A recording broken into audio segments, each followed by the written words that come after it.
Ayoko na! Lagi na lang akong api. Ayoko na! Magandang araw mga kaibigan. Magkape't pandasal muna po tayo. Ito po si Father Nono.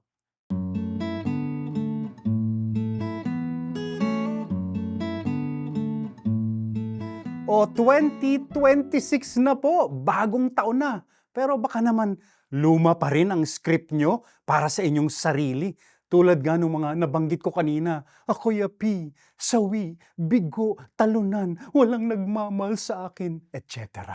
Opo, kahit hindi tayo mga artista at wala naman tayo sa pelikula, aba, may mga script tayong sinusundan sa buhay. May mga drama o kwento tayong sinusunod ng paulit-ulit, mga pag-iisip o pananaw na napulot natin kung saan-saan. Mabuti kung ang dulot ng mga ito'y maganda para sa atin.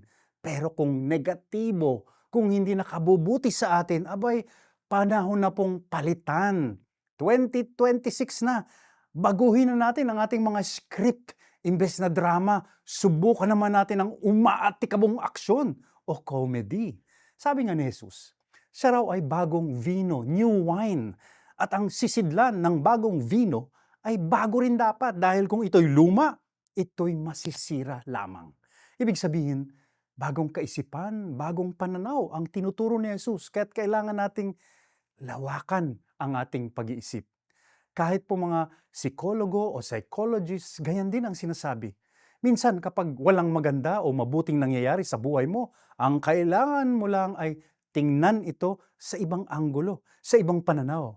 All you need, anila, is to reframe it. Tingnan ang mundo, ang iyong buhay, ang iyong nakaraan mula sa iba o bagong pag-iisip. Sabi nga, is the glass half full or half empty? Ikaw at ikaw lang ang sasagot niyan. Piliin mo lagi ang makapagbibigay buhay, liwanag at pag-asa para sa iyo. Manalangin po tayo. Panginoon, turuan mo kami naway lagi naming tanawin ang aming buhay, ang aming mundo sa pamagitan ng iyong mata at puso. Amen.